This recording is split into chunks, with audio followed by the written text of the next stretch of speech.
Extérieur et passage en force. Passage en force. Bonjour à tous et bienvenue chez nous pour ce premier épisode de Passage en force à la maison.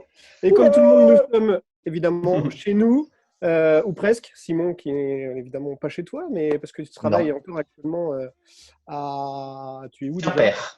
Quimper, voilà, c'est ça. Donc c'est la première fois qu'on fait une émission en dehors des locaux Il y a quoi de drôle dans Quimper?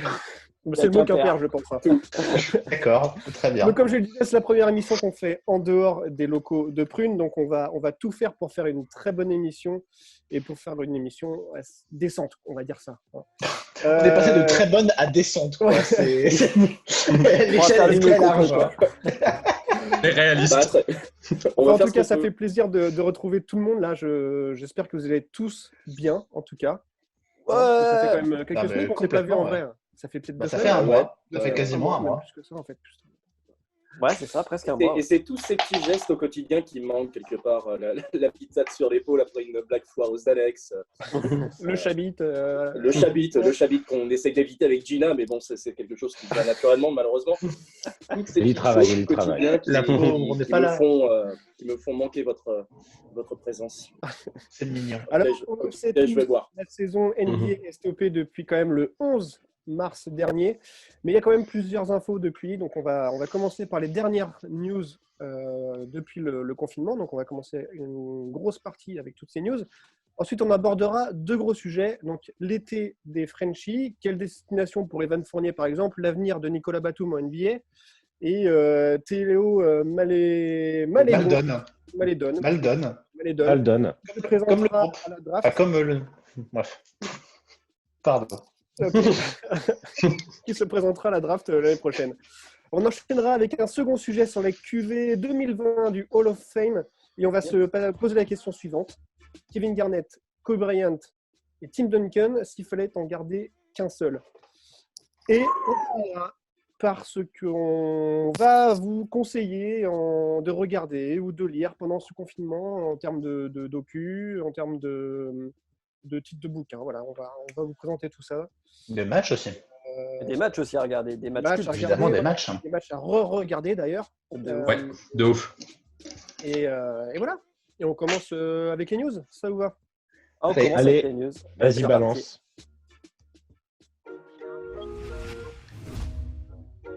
Qu'est-ce que c'est que cette lubie de vous faire construire une table? D'autant qu'il y en a déjà une dans la salle à manger. Là, c'est une table ronde pour que les chevaliers de Bretagne se réunissent autour. De toute façon, autant vous y faire, parce qu'à partir de maintenant, on va s'appeler les chevaliers de la table ronde. Les chevaliers de la table ronde? Encore une chance qu'on ne soit pas fait construire un buffet à vaisselle. Alors, en termes de news, il y a quand même pas mal de choses qu'on va voir. Tu veux commencer avec Tony Parker? J'ai vu que... Yes. Mais attends, t'as vu ça un peu? C'est impressionnant, c'est pas mal. Alors, c'est la magie du direct. La technologie, les gars. C'est beau. Ouais, parce qu'il y a... On a le même budget que l'équipe 21 là. On Didier Rouston. Pardon. Si tu nous entends. Spécial. Tipeee, ouais. Tipeee, pour le coup, c'est une actu légèrement hors basket, mais qui en fait partie quand même, en tous les cas hors NBA, puisque comme vous le savez, Tipeee, il est déjà, c'est le patron de l'Asvel, qui est le club de basket de Lyon-Villeurbanne. Et il y a une petite déclaration de Jean-Michel Aulas en début de semaine, qui a déclaré qu'il pensait un peu déjà à la retraite. Jean-Michel Aulas, on le rappelle, qui est le patron de l'OL et le patron surtout du groupe OL, parce que l'OL, c'est un groupe maintenant, qui rassemble à la fois donc le club de foot et l'Asvel. Et il a dit qu'il verrait bien Tipeee pour prendre sa suite, donc à la tête du groupe OL, donc le groupe qui rassemble à la fois le foot et le basket. Ce serait une belle promotion quand même. Hein. Ce serait une belle promotion, mais après tout dépend quand est-ce qu'il prend sa retraite. Moi, c'est ça qui me fait peur. C'est-à-dire que Tipeee, il est... qu'à 4 ans, ça peut être pas mal. Après, Tipeee, il est, entre guillemets, fraîchement patron de l'Asvel à presque 100%. C'est-à-dire qu'actuellement, il n'y a pas beaucoup de titres de championnat, il n'y a pas beaucoup de titres européens. Enfin, il n'y a pas beaucoup de titres avec l'Asvel en tant que patron de l'Asvel. Et je me dis... en termes de basket, en tant que joueur de basket, il n'a plus rien à prouver, mais en tant que patron d'un groupe sportif, il a encore beaucoup à prouver. Et je me dis, c'est peut-être un peu trop tôt pour commencer à parler de Tipeee, patron du groupe OL. Ça fait plaisir, tu vois, parce que c'est Tipeee, mais c'est peut-être un petit peu trop tôt pour en parler. Je sais pas ce que vous en pensez. Déjà, c'est du conditionnel. Déjà, c'est du conditionnel et c'est peut-être simplement pour monter la hype. Après, comme tu le dis, hein, de toute manière, s'il prend sa retraite un jour, Olas, puisque c'est pas sûr, hein, on connaît le bonhomme, s'il prend sa retraite dans 4 ans, ça laisse suffisamment de temps à Tony pour prouver certaines choses à Lasvel. Donc pour moi, c'est pas un gros risque d'annoncer ça maintenant. Enfin, c'est même pas une annonce, c'est simplement un petit commentaire comme ça de Jean-Michel Aulas. Après, Tipeee, c'est quand même un bon gestionnaire. C'est un bon j'ai pas été guetter la gestion qu'il avait de Lasvel. Tout ce que j'ai vu, c'est qu'une des premières décisions qu'il avait prises, c'était de changer les maillots. Il avait enlevé la couleur historique de Lasvel de tous les maillots officiels et ça avait fait un tollé à l'époque, mais un tollé monumental et qui était vite parti avec les victoires qui s'étaient enchaînées derrière de Lasvel et avec les qualifications en Europe. Mais en tous les cas, la première grosse décision qu'il avait prise, c'était celle-là et c'était un petit peu mal passé à l'époque. Après, il a quand même réussi à faire le partenariat avec la LDLC, du coup, le groupe d'informatique, pour sponsoriser et renommer, du coup, faire du branding, du naming, je ne sais plus comment on appelle ça, du naming, du LDLC Asvel. Donc ça, c'est un gros apport, entre guillemets, parce que c'est un gros groupe qui peut apporter beaucoup de fonds et qui a apporté beaucoup de fonds dans le groupe. Je pense que c'est ça aussi que cherche le groupe OL, c'est un gars qui est capable aussi de gérer le business, et je pense que Tipeee est capable de gérer le business. Il a racheté une partie d'une station de ski. Là, il a déjà des business aux États-Unis. Je crois qu'il a un restaurant ou des boîtes de nuit qui fonctionnent plutôt pas trop mal depuis qu'il est là-bas à San Antonio. Là, potentiellement, il serait peut-être gestionnaire de l'OL. Pourquoi pas? Si c'est un gestionnaire qu'ils veulent, avec le petit côté sportif en plus qu'il a, quoi. Il a toujours des boîtes de nuit après ce qui s'est passé avec Drake et Chris Brown. Ah, ben je sais pas, mais en tout cas, il les a eu, quoi. C'est là où il avait fait les gros stuff après les titres, quoi. Et Aulas aussi a peut-être pas envie que ce soit un investisseur étranger ou une personne étrangère qui vienne. C'est peut-être ça aussi. À mon avis, ce ne sera pas le cas, connaissant le bonhomme comme si c'était un vieux pote, mais connaissant un petit peu le bonhomme public qu'est Aulas, il ne va pas laisser, même si, comme tous les grands patrons de clubs français, il est probablement aussi attiré par la thune, faut pas se le cacher, mais il n'est pas assez attiré par la thune pour lâcher son groupe à quelqu'un qui vient d'ailleurs. Tu vois, il a des valeurs, il y est trop attaché, et c'est pour ça, à mon avis, qu'il parle de Tipeee, du groupe OL, même si ça se fera probablement pas dans 4 ans, mais un peu plus. Ça se fera. Ouais, et puis n'oublions pas qu'après, lui, il n'a rien à prouver. Hein. Il arrive, le Parc OL, il est payé. Tu vois, c'est l'un des rares stades à être propriété du club. Donc, de ce côté-là, il n'arrive pas en banqueroute en sachant qu'il doit tout remonter. Tu vois, il arrive quand même dans une situation qui est plus qu'appréciable. Et du coup, le stade de la Belle est en construction, là, le nouveau stade. Ouais. C'est énorme. Et du coup, le stade actuel est déjà énorme, donc pour y être allé l'année dernière. Mais pas cette année. Ils construisent un nouveau stade. Et pas cette année, je devais y aller cette année, mais je n'ai pas pu y aller à cause de cette année Covid. Je n'ai pas pu y aller, mais le nouveau stade va être énorme. La nouvelle salle va être énorme. Il va servir à quoi? Parce qu'il y a un nouveau stade qui va être construit à Lyon, là, du coup, ça va être un stade qui va être un peu au standard, pas NBA, mais en tout cas où tu as plus de 10 000 personnes qui pourront venir, en tout cas. C'est ça. Et avec une salle des trophées, avec les étendards champions de France, il faut vraiment faire un truc à l'américaine, donc ça va être cool. Et je me posais, moi, la question, est-ce que c'est pas aussi une sorte de première pierre au fait que peut-être que LDLC Asvel, ça s'appellera l'OL en fait du basket, comme il peut y avoir avec PSG, le Paris Saint-Germain, le Barça ou Madrid. Ce serait bien. Je pense qu'à Est-ce que c'est pas le projet, quoi? Si. Parce que, je sais pas, il y a une vraie marque derrière l'Asvel quand même. Alors, il y a une vraie marque, tu vois, mais aujourd'hui, par exemple, tu vois, les salles NBA sont répertoriées par rapport aux villes, mais ne jouent pas forcément dans les villes. Tu vois, par exemple, le stade de Détroit n'est pas situé à Détroit même, c'est dans un patelin qui est, je ne sais plus, à une demi-heure de route. Après, tu vois, Villeurbanne, ça représente Lyon, et de toute façon, le nouveau stade est construit à Lyon, il n'est pas construit à Villeurbanne. Hein. Donc, je pense que tu as tout dit, David, dans le sens où, oui, à terme, ça deviendra Lyon. Et puis Villeurbanne, tu vois, le stade où Mathieu a été, je crois que ça va devenir l'enceinte de l'équipe féminine à terme. Ils sont bonnes aussi d'ailleurs. Oui, qui sont très fortes aussi, ouais.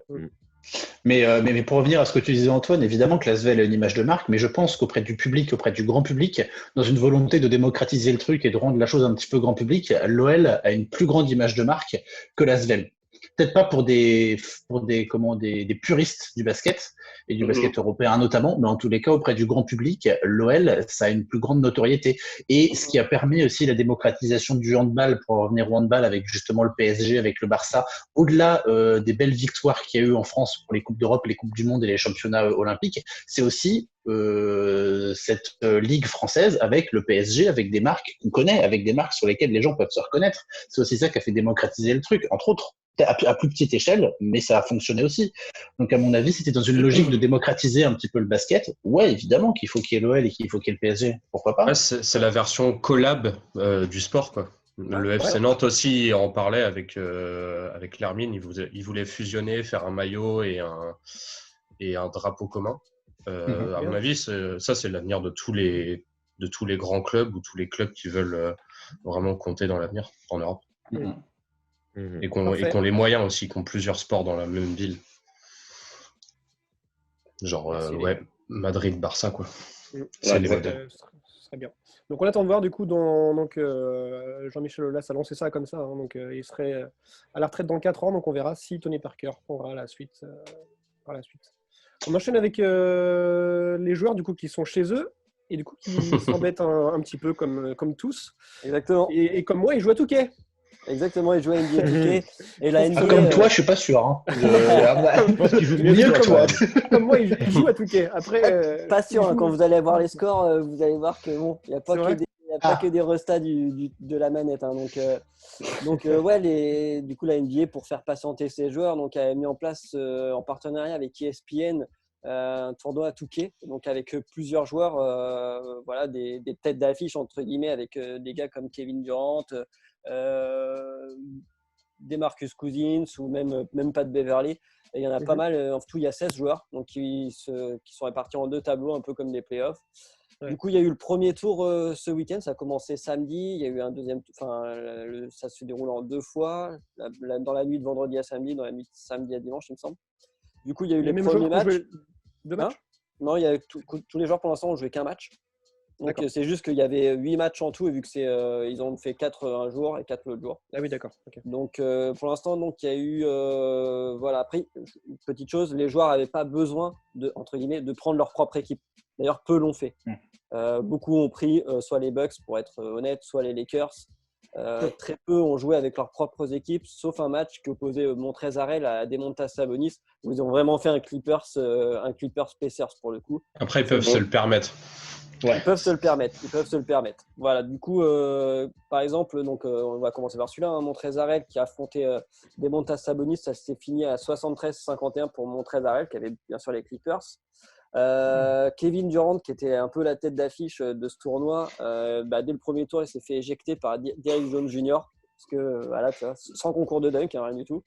Non, mais il a volé la victoire ou pas quand même? Non, il y a eu 62-78, sachant que Durant avait les Clippers, Derrick Jones avec les Bucks.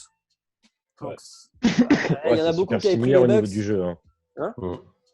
C'est vachement similaire au niveau du jeu. Enfin, c'est 2 équipes qui sont prétendants aujourd'hui au titre. Tu vois. Ouais, c'est ça. Mais est-ce que sur Touquet, elles sont, je sais pas. Mais par contre, Durant partait en tant que favori. Hein. Ouais, sur ce tournoi, en tout cas. Clairement. Sur tout le tournoi, même pas que sur ce match-là, sur tout le tournoi. Après, il faut savoir que tous ceux qui ont pris les Bucks, là, au premier tour, ils sont 5, je crois. Ils ont tous gagné. Ah oui. Vraiment tous gagné. Donc là, il y avait aussi DeAndre Ayton qui affrontait Zach LaVine. Du coup, il y a eu petit score. DeAndre Ayton avait les Rockets, Zach LaVine avait le Heat. Ça s'est fini à 57-41. Trae Young avait les Bucks et il affrontait Harrison Barnes qui avait les Raptors. Ça s'est fini en petite fessée, 101-59. C'est sûr que Trae Young il geek. Mais c'était sûr. De ouf. Pat Beverly qui a trash talké de ouf. En plus, non, il a pris les Bucks. Ah ouais, bah. Il a pris les Bucks. Ouais, il a pris les Bucks, ouais. C'était contre qui en face? Contre les Raptors qui étaient gérés par Harrison Barnes. Donc ça va, c'est pas pire, quoi. Tu vois. C'est pas. Ouais, voilà, c'est ça. Non, après, si tu geeks sur NBA 2K, forcément, tu vas avoir plus de moves, plus de. Oui. Ah oui. Forcément. Tu vas pas forcément prendre les Knicks, quoi. Exactement. Exactement. Il y avait un autre match. Pour Alex. On en profite. Non, on m'a dit de sources sûres que les fans des Knicks jouaient généralement à Animal Crossing et pas 2K. Ah ouais. Moi, on m'a dit Alors, de je pense source sûre qu'il y a des gens qui se vantent de jouer à 2K et qui paument contre les Cavs alors qu'ils ont les Lakers. Mais après, voilà quoi. Ouais, et qui rage aussi, non? Qui rage un peu aussi. Et pourtant, il y a cassé Caruso 3 dans manettes. l'équipe. Hein. Même pas, Il y a mais non. Caruso. Putain, il a pas Caruso, quoi. Mais non, c'est 2K19 que Le j'ai sauveur, pas eu il le temps était là, d'acheter le quoi. Bravo. Donc, pour poursuivre, il y avait Pat Beverley qui a trash-talké. Bien sûr, comme il sait le faire en match, il l'a fait ça. là en mode 2K. Il a trash-talké génie. Hassan Whiteside pour finalement mettre une petite fessée à Whiteside. Donc, Pat Beverley avait les Bucks, Whiteside avait les Lakers. Il a mis 84-54, donc une trentaine de pions. Tranquillement. Rui Hachimura avec les Lakers. Ça a été un peu la petite surprise qui a réussi à battre Spida Mitchell qui avait les Nets.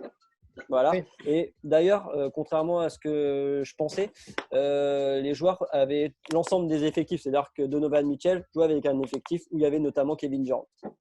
Ah, donc si tu prenais les Nets, t'avais Durant et t'avais Irving.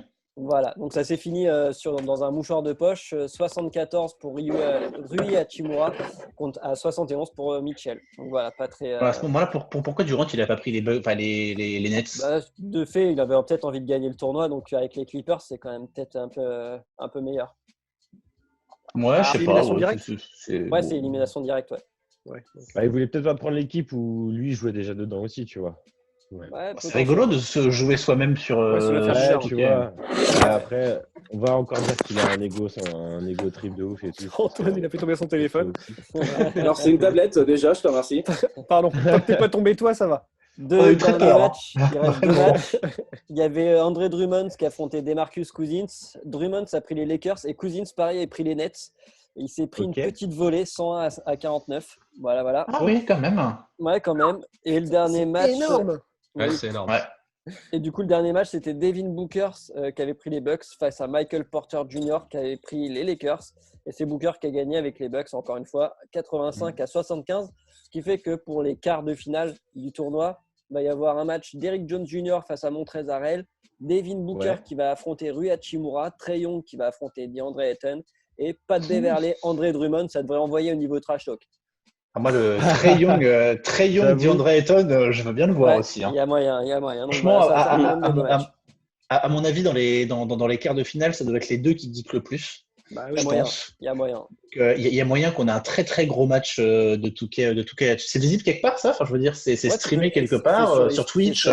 C'est sur Twitch, ESPN. Parce que ESPN, je suis désolé, moi je suis à Quimper. Hein. Déjà, je galère à capter France 3. Donc, non, mais c'est sur Twitch, ouais.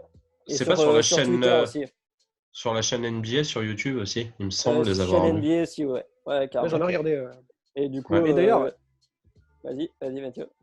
je voulais juste faire une parenthèse en disant que c'est pas l'expérience qui fait qu'on soit bon en fait sur les jeux, parce que là, je sais pas si vous avez vu, mais donc rien à voir avec l'NBA, mais c'est en F1, pareil, ils font la même chose en fait. Les pilotes de F1 font aussi des concours e-sport, ouais. Voilà, c'est ça.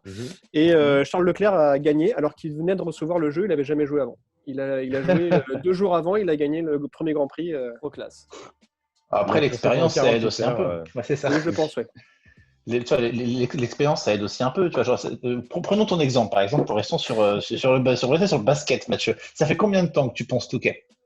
Mais je joue jamais en fait. Justement, je n'avais jamais joué. Les fois où j'ai joué, c'était ensemble. Et donc, vous voyez que j'étais très très nul. Et donc là, je joue que pas depuis tant que ça. là. Non, t'es pas si nul que ça. T'es dur avec toi. T'es pas bon. Mais je suis fier de moi parce qu'avec mon joueur, je suis titulaire quand même aux Lakers. Ça fait plaisir. Putain, on serait curieux de voir la progression de ton joueur. Tu pourras pas nous mettre une photo de ton joueur quelque part? Je mettrai. Là, je vais l'ajouter maintenant, tout de suite, ici, en bas, là, maintenant. Ah ouais, tu peux faire ça? Non, mais quand je ferai le montage derrière. Mais j'accrocherai mon joueur. Et je mettrai même que... Allez, vas-y. J'aimerais bien voir à quoi il ressemble. Mon avatar. Surtout les chaussures qu'il faut regarder, parce que j'ai que des Il est juste là. C'est ça. Ok, d'accord. On peut le mettre là aussi. Et on va le mettre. En fait, t'as fait un joueur Touquet juste pour lui faire avoir des godasses stylés, quoi. Et maintenant, d'ailleurs, je vais le mettre sur toutes vos têtes. Trop classe. La tête Pas de mon joueur. possible. Trop classe. Ok. Voilà avec les news, est-ce qu'on a terminé? Est-ce que vous avez en tout cas sur Touquet Il y a le League Pass. on en y vient après. avec On y vient après le League Pass. Ouais, D'accord. Moi, peut-être une dernière news. news WNBA pour dire que la saison qui devait reprendre le 15 mai, pour l'instant, elle est repoussée. Il n'y a pas encore de date. C'est en fonction de l'évolution de la pandémie. Et voilà, et on verra ce que ça donne. Ok. Logique pour l'instant. Logique. Oui.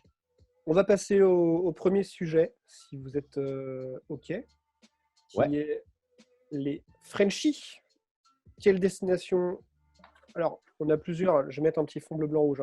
Et pour rappeler qu'on est. Oh là là là Oh là, là champion du là monde. On commence par quel Friendship? Parce qu'on en a trois. On peut commencer par Vavan, si vous voulez. Vavan Fournier. Commençons par Vavan. Qui est au Magic pour l'instant. Et quel est son avenir pour lui? Voilà. Où est-ce que vous le voyez? Déjà, faut recontextualiser la chose. C'est que Evan Fournier nous a quand même sorti, malgré le fait que la saison soit avortée, la meilleure saison de sa carrière, tout simplement. Et entre depuis disons la Coupe du Monde jusqu'à la fin de saison avortée, il rentre dans son prime, très clairement, on va pas se le cacher. Il tourne cette saison à 32 minutes par match, 18,8 points, 47% au shoot, 40% à 3 points, 2,6 rebonds, 3,2 passes décisives. Donc, c'est clairement au niveau statistique une de ses meilleures saisons, sur le terrain aussi, ça se voit. Le mec a retrouvé son basket, mais à un point qu'on avait rarement vu depuis qu'il est arrivé en NBA. Et en fait, il est free agent cet été. Donc là, en gros, il y a deux choix qui vont s'offrir à lui, deux choix qui sont clairs et précis. Le premier choix, c'est partir dans une équipe qui joue vraiment le titre, mais prendre le risque, selon l'équipe qu'il choisit, ou inversement, d'avoir moins de temps de jeu, ou justement de perdre un petit peu ses habitudes, puisqu'il va aussi changer de coéquipier, donc il va changer de système de jeu, il y a plein de choses qui vont changer. Donc, perdre des habitudes, ça peut amener beaucoup de choses. Il y a aussi probablement un titulaire dans l'équipe dans laquelle il va aller, et donc du coup, il va peut-être un petit peu saigner le banc avant d'aller sur le parquet, mais ça peut lui apporter aussi un titre de 6e homme de l'année qui est pas désagréable non plus. Ou alors, il reste à Orlando et il chope un contrat max qu'il est probablement le seul aujourd'hui au Magic à mériter. Un des seuls à mériter, un des seuls à mériter au Magic, ou en tous les cas, ce que je veux dire, c'est que si le Magic veut le garder, ils sont obligés de lui faire signer un contrat max, sinon c'est sûr, Vavan, il se barre.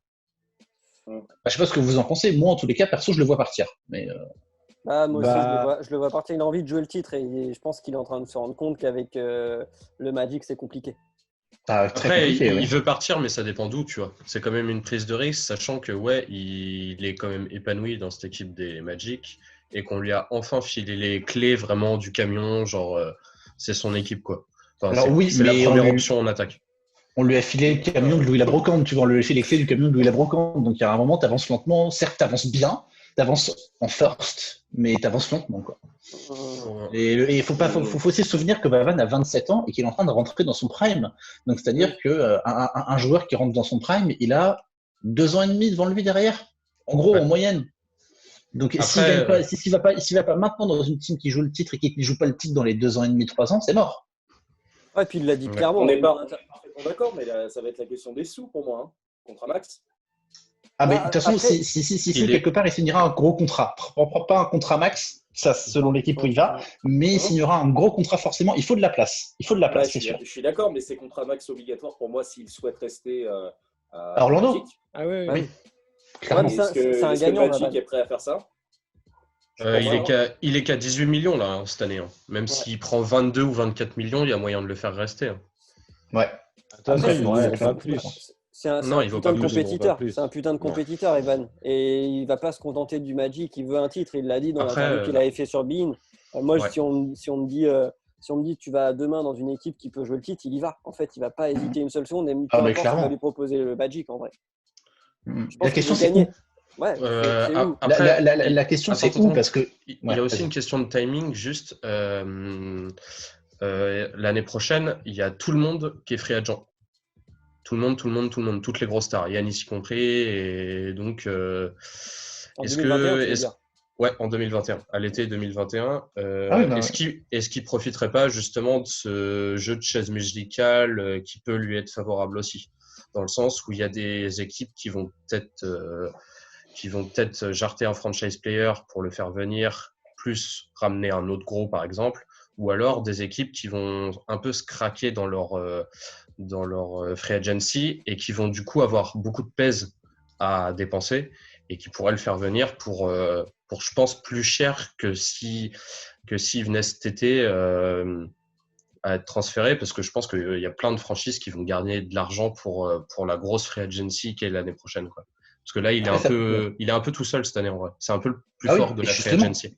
Et justement, c'est là qu'il a un coup à jouer. C'est que oui, il veut rejoindre une équipe qui joue le titre, mais il va pas rejoindre un gros non plus. Il va pas aller aux Bucks, il va pas aller aux Raptors, il va pas aller chez les Sixers, il va pas aller à Boston, tu vois. Enfin, en tous les cas, moi, je le vois très mal aller dans ce genre d'équipe-là. Moi, tu vois, il faut un gros, de toute façon. Enfin, lui, il lui faut un gros, ou en tous les cas, quelque chose de plus gros qu'Orlando, quelque chose qui joue. Quoi. Voilà, un vrai contender. Moi, j'ai listé 3 équipes dans lesquelles je le vois plutôt aller, tu vois. Ça va probablement vous surprendre les équipes que je vais vous donner, mais c'est selon moi des équipes qui, à la fois cet été, ont la place dans la masse salariale, qui jouent le titre, qui sont pas premier, deuxième, probablement troisième de leur conférence, mais qui jouent le titre quand même, et dans lesquelles ils pourraient bien s'intégrer. La première, c'est OKC. OKC peut lui offrir un gros contrat, hein. Si Gallinari et Robertson sont out cet été, ce qui risque de se passer puisqu'ils sont free agent aussi. Donc ça peut lui offrir à la fois le salaire qu'il demande, ça peut lui offrir du temps de jeu aussi également puisque il y a de la place pour jouer à OKC aujourd'hui, très clairement. Il y a l'effectif suffisant également pour suivre quelqu'un comme Vavan et inversement. T'as des vétérans, t'as du petit jeune, t'as une équipe qui s'est reconstruite après le départ de ses stars et qui est quand même en belle reconstruction. Tout le monde voyait OKC à la ramasse cette saison. Au final, ils sont honorablement 5e et franchement, c'est totalement mérité. L'arrivée de quelqu'un comme Vavan, plus probablement quelqu'un pour renforcer un petit peu le tout, ça peut être un vrai plus pour OKC pour aller choper le titre d'ici 2 ans. Donc, c'est pas ridicule. Tu penses vraiment qu'ils vont se séparer de Gallinari? Parce que ça tourne bien quand même avec Chris Paul, avec.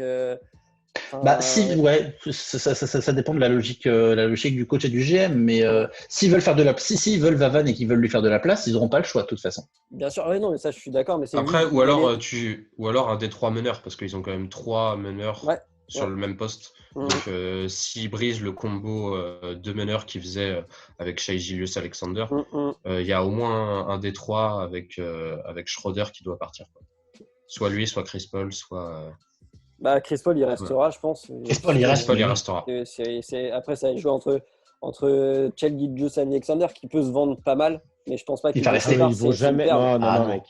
Il est All-Star. Il est All-Star cette saison. C'est la pièce angulaire du projet. Tout le monde, et je pense, transfert dans l'équipe sauf lui. Schroeder, il est transférable par contre. Schroeder, il est transférable complètement. Oui. De ouf. On avait entendu des rumeurs comme quoi il pouvait jouer pendant la dernière free agency. Sinon, c'est quoi tes autres équipes, Simon? Je commence par la plus crédible ou celle qui me fait plaisir à moi? Celle qui te fait plaisir. Philadelphie. Non. Et j'ai envie de te dire pourquoi pas. Alors, Philadelphie, j'ai quand même écrit le moins plausible des 3. Quand même, je suis plutôt net dans ma démarche, mais je me dis, non, mais tu vois, parce que je me dis, Vavan a absolument pas besoin de la Philadelphie, il s'en bat totalement les couilles, tu vois, très clairement, même si c'est un prétendant au titre, ça va probablement pas bien se passer s'il y va. Par contre, Philly, c'est très clairement le genre de joueur qu'il recherche aujourd'hui. Un 6e homme à sortir du banc qui peut te faire 25 à 30 minutes par match et qui est capable de shooter. Il veut être titulaire, gros. Il veut être titulaire. Il veut être titulaire. Il veut être titulaire direct. Il n'y a pas de poste 2 en plus, mec, ça passe. Voilà, mais pour moi, c'est le moins plausible des 3 équipes que j'avais sur ma liste. Mais j'aimerais bien voir arriver à Philly quand même, ça me ferait plaisir. Et la 3e, c'est les Mavs. Yes. Parce que là, pareil, les Mavs, c'est une équipe solide, belle reconstruction, qui est plus qu'amorcée et ça peut bien fonctionner. Peut-être une belle surprise dans les 3 années à venir également. Il y a la place financière. Si Hardaway Jr., Powell et Lee sont out cet été, il y a largement la place. Il y en a forcément 2 des 3 qui sont out cet été, probablement pas les 3. Hardaway, je pense qu'ils vont le garder, mais les 2 autres, à mon avis, ça jarte. Et surtout, un tandem Fournier-Doncic. Kristaps, équipe à l'européenne. Mon gars, franchement, ça ferait plaisir. Franchement, ça ferait plaisir. Et pourquoi pas une équipe new-yorkaise, genre Brooklyn ou New York? Alors, New York, non. Moi, on joue le titre. Moi, j'ai 3 équipes aussi. Pareil, j'ai mis Dallas parce que équipe à l'européenne et s'ils arrivent à faire jouer Tim Hardaway Jr. à genre 15 points de moyenne, je pense que Evan, ça devrait le faire. Sachant, Après, il y a du monde quand même à Dallas. Non, mais il y a du monde qui peut partir aussi. Ouais, mais pas dans le 5. Si tu le fais venir, tu fais forcément sortir Courtney Lee et mettons Tim Hardaway Jr. Tu vois. Ouais, mais ils sont pas dans le 5. Tim Hardaway Jr. il est dans le 5. Hardaway, il l'est. Et puis, sur les 4 derniers matchs. Hein. En plus, pour décharger un peu de gestion de jeu à Doncic, qui soit plus scoreur, un playmaker comme Fournier à côté de lui, ce serait parfait. Oui, ça fonctionne. Grave. Enfin, après, j'avais juste noté un truc, c'est que quand même, Dallas, il cherche un pivot depuis 2 ans. Donc, est-ce que nous, on va pas... Est-ce que l'argent, on va pas le mettre plutôt sur un pivot? Je sais pas.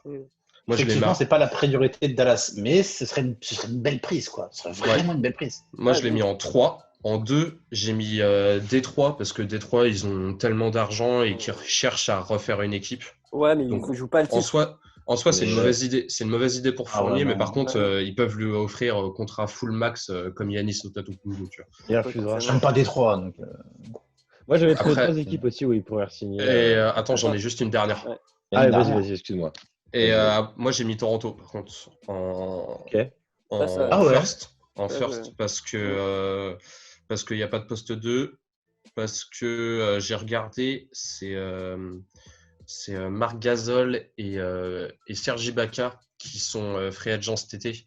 Donc, il y a moyen de faire de la place en sachant que Siakam et Van Vliet, ils vont choper des gros contrats. Qu'il y a Kyle Lowry qui a 30 millions. Donc, il y a un peu de place si Serge Ibaka et Marc Gasol, ils se barrent. Et puis qu'il n'y a pas de poste 2 là-bas. Donc, en soi, il peut largement faire son trou. Et avec Siakam, je pense qu'il y a moyen de s'incruster au niveau du jeu. Tu vois vraiment Ibaka partir? Ibaka, il est en fin de contrat. Et je crois que là, pour leur prolonger, ça doit être genre du 20-25 millions aussi. Donc, c'est cher quand même. Sachant que Siakam, maintenant, il va prendre le dessus de ouf. Mais ça fonctionne super bien. Enfin, il y a en dehors de la fin de contrat, en dehors de ce contrat qui va coûter cher à Toronto, il n'y a aucune raison valable pour qu'il parte aujourd'hui. Ça fonctionne super bien. Après, moi, je le voyais bien dans cette équipe-là parce que c'est un prétendant au titre et qui peut s'incruster dedans et être titulaire et avoir des ballons. Tu vois, dans tous les autres gros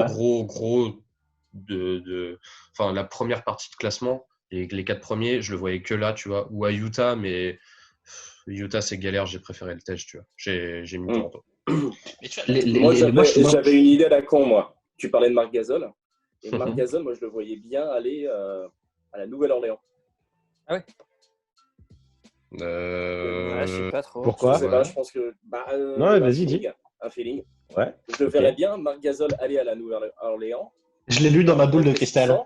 Ouais, et en y réfléchissant, pourquoi pas Evan Fournier? Il n'y a pas vraiment de poste 2 fort. T'as Ingram, gros, quand même. Ouais, il y a quand même. Tu fais chier. Ouais, mais après, c'est plus poste 3. Moi... C'est plus poste 3, Ingram. Tu peux le faire jouer poste 3. Ouais. C'est pour plus moi, un c'est ailier, Ingram poste 3, Fournier qui Ouais. pourrait être poste 2. Lonzo Ball, à la limite, même si on n'aime pas trop. Avec Marc Gasol, ça te fait un 5 All-Star. Hein. Ouais. Parce que tu mets Zion. Avec Zion. Ouais. Ouais, c'est pas Et on ne va pas forcément regarder une équipe qui est de 4 à 8e pour voir où pourrait partir Evan. Moi, je pense que en termes de potentiel pur, et ceux qui pourraient récupérer les meilleurs free agents d'ici à la mi-saison, ce serait la Nouvelle-Orléans pour moi. Ouais. Okay. J'ai vu qu'il kiffait aussi à Bâle, et petite dédicace à Alex, New York. Il a dit que c'était son club préféré et que le Madison, c'était son stade préféré. Ouais, qui ferait y jouer. C'est pour ça que je posais la question. En fait. Ouais, moi aussi. Non, mais franchement, il va y aller pour la fin de sa carrière. Mais non, mais il y a pas. S'il veut jouer un titre dans son prime, il va pas au Knicks. Hein. Oui, non, mais d'accord. Mais s'il y a un projet qui se déverrouille là d'ici les 6 prochains mois au Knicks et que d'un coup ils se mettent à être professionnels et à vouloir vraiment gagner le titre. Ça fait beaucoup de quand même. Hein. Ça fait beaucoup. Non. Ça fait beaucoup de points d'interrogation. Franchement, il y en a aucun de vous qui pense qu'il va rester à Orlando? Non. Moi, le pourcentage, il est moi, j'aimerais. ça, quoi. Moi, j'aimerais. Moi, de toute façon, moi, je suis d'accord avec toi, Jules, dans le sens où pour moi, j'ai regardé un peu les équipes qui étaient playoffables et qui pourraient l'intéresser. Et je pense qu'il n'y a que Dallas qui peut se l'offrir et qui lui offrir le contexte sportif que lui, il cherche. Je me dis aujourd'hui, tu vois, la Nouvelle-Orléans, je comprends ton idée et elle est loin d'être bête. En tout Antoine, mais ça va être le même contexte que Orlando dans le sens où c'est une équipe qui se construit en ce moment pour aborder les playoffs, mais à la 7e place, tu vois, au mieux. Au mieux. Et je pense que s'il doit quitter Orlando, sachant qu'il faut aussi, comme disait Simon, prendre en compte le fait d'arriver dans une nouvelle équipe, il n'aura pas le même rôle qu'Orlando, dans le sens où là, s'il arrive là-bas, il aura les ballons après Zion et après Ingram. Ce sera la 3e clairement option à la création et au shooting pareil. Et aujourd'hui, Evan, comme il le disait aussi, il est prêt à jouer dans une équipe où il est limite prêt à avoir un rôle de 6e homme que si seulement ce sont des All-Stars confirmés devant lui de toute façon. Donc pour moi, ça va se jouer, je pense, entre Dallas. Si c'est un match au niveau du contrat, je pense que ça pourrait fonctionner pour l'attirer. Mais sinon, pour moi, il re-signera, tu vois, entre 20 et 25 millions à Orlando pour 3-4 ans. Bah, et puis Mark Cuban, il peut lui faire une petite salle. Mark Cuban, il kiffe les Européens en plus. Oui. Il l'a dit, il adore la formation européenne et tout. Il peut peut-être le séduire avec ça. Oui, bah oui, exactement, en plus. S'il signe pour Orlando, il ne signe pas pour 4 ans. Enfin, sauf s'il y a un vrai projet sportif derrière et qu'ils ont une vraie idée derrière la tête pour jouer le titre, ou au moins des bons playoffs. Mais sinon, il va pas signer Orlando. Hein. Ça m'étonnerait. Là, il a faim. Il a faim, Vavan. Hein. Ouais, mais tu le signes pour 2-3 ans et après, tu vois, lui, après, tu vois, il a toujours dit aussi qu'il préfère, entre guillemets, être dans une équipe et gagner un titre comme Orlando plutôt que d'aller aux Lakers, tu vois. Non, mais voilà, je parle pas d'aller aux Lakers, d'aller, par exemple, à Golden State, comme on peut le faire certains joueurs, tu vois, je parle pas du tout de ça, absolument pas. Lui, je pense qu'il a aussi encore ce truc où il se dit, il est encore assez jeune, il est dans son prime et il veut voir où il en est après, tu vois. C'est pour ça que je pense 3-4 ans, dans le sens où, tu vois, après, si ce contrat, il a 30 ans derrière, il a encore 4 ans de carrière, il peut encore choper un autre gros contrat sur 2-3 ans. Je pense que s'il a bougé, ce sera peut-être plus à la prochaine free agency qu'à celle-ci. Mais bon, après, à voir. On verra. Moi, j'ai bien envie de voir la théorie Dallas. Économique et tout, quoi. Ouais, moi, j'ai très envie de voir la théorie Dallas aussi. Moi aussi, je vous avoue que Dallas, moi, la triplette Doncic, Porzingis, Vavan, je suis totalement. Va casser des chevilles. Rien que l'équipe va voir, je pense que l'ajout de la personnalité de Fournier, ce serait énorme. Ah, ce serait génial. Ça se compléterait, je pense, parfaitement en plus avec les deux autres. Ouais, puis même avec le reste de l'équipe, quoi.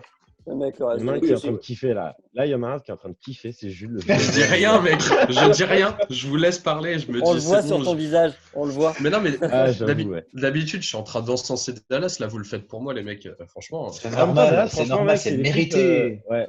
L'équipe m'a vraiment fait kiffer cette année. Moi, j'ai regardé quelques matchs. Ils sont vraiment cool à voir jouer. Si on devait faire le bilan général de la saison, si tu mets un trophée de la bonne surprise, de la grosse bonne surprise de la saison, c'est très clairement Dallas. Ah ouais, Miami aussi. Miami aussi, ouais. Mais ça jouera entre les deux.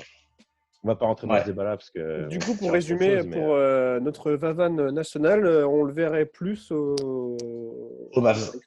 Ouais. Ah, j'aimerais, ouais. Moi, j'aimerais beaucoup qu'il parte là-bas, ouais. Même si je pense qu'il va plus se faire Orlando, tu vois, mais moi, j'aimerais bien qu'il aille là-bas. Ouais. D'ailleurs, info sur Evan Fournier qui n'est pas intéressante, mais il va refaire une saison 2 de sa série sur YouTube. Je ne sais pas si vous avez regardé.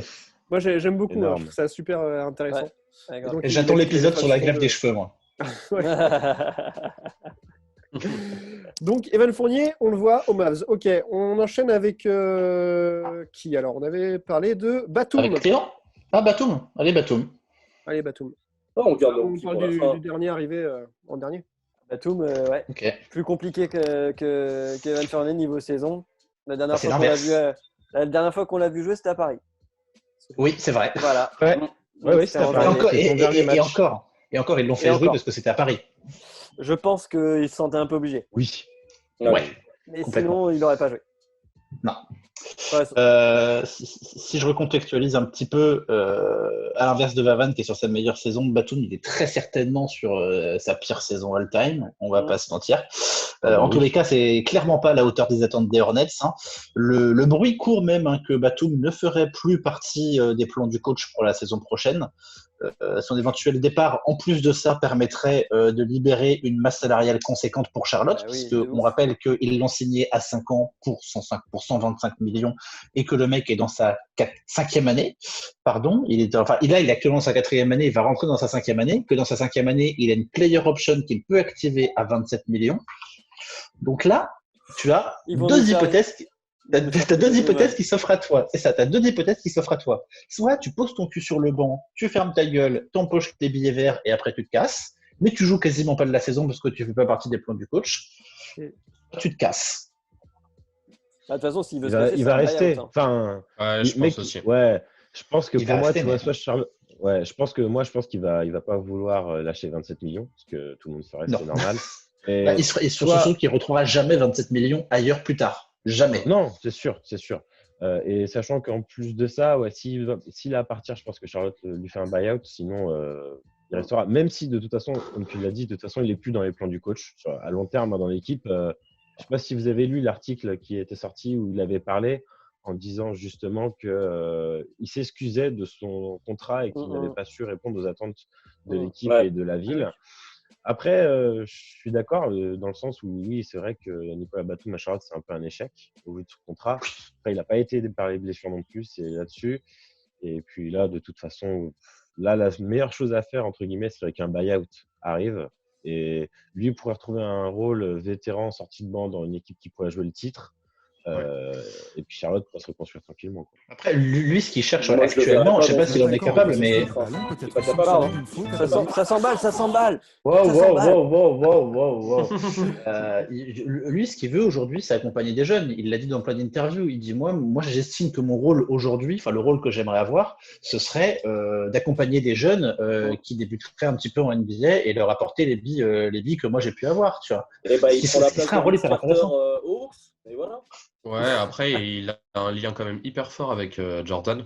Et ça, depuis le début, parce que quand ils ont recréé le projet avec Kemba Walker et Dwight Howard, même à l'époque, il faisait quand même partie des plans. Après, je sais pas si ce lien, il est toujours aussi fort ou s'il veut pas rentrer dans la structure du club, tu vois. Genre, head coach. C'est ce que je me dis aussi. C'est ce que je me dis aussi, c'est que tu vois, alors business is business, effectivement, mais tu vois, quitte à s'asseoir sur un banc pendant une saison, à pas branler grand chose et à se dire que la saison dernière, voire même, disons, moi je reprends même la saison d'avant d'ailleurs, la saison d'avant de Batum, elle n'était pas folle non plus.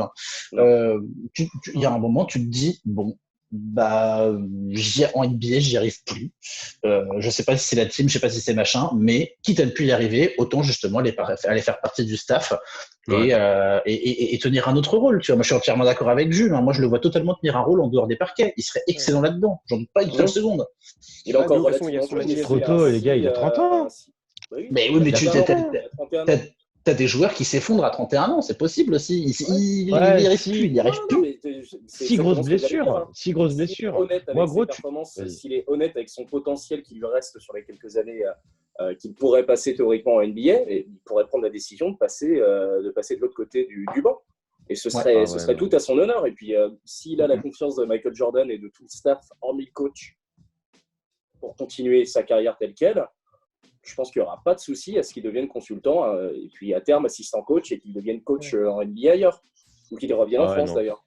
Ouais, Flo, il est dégoûté. non, c'est même pas une question d'être dégoûté. Les gars, Nicolas Batum, vous voyez, il a encore 31 ans. Le gars, il a encore 3 ans de carrière. On est au moins sûr que pour cette année, c'est sûr qu'il ne jouera plus. Hein. Même si la saison reprend. L'année prochaine, s'il reste à Charlotte, de toute façon, je pense qu'il y aura un buyout. Pour moi, c'est le plus probable. Et il va signer dans une équipe. Parce que, les gars, Nicolas Batum, c'est vrai qu'il n'est pas bon cette année, qu'il n'a pas été bon l'année dernière, parce que James Borrego ne lui a jamais donné un rôle. Nicolas Batum, c'est un gars qui marche à l'affectif. Je pense que si tu lui files une équipe, tu vois, même au minimum, je pense qu'il signera même au minimum vétéran, tu lui dis, mec, tu m'apportes de la défense, de la création offensive, c'est-à-dire au niveau du passing game, de l'organisation et tout ça, parce que c'est là où il est bon.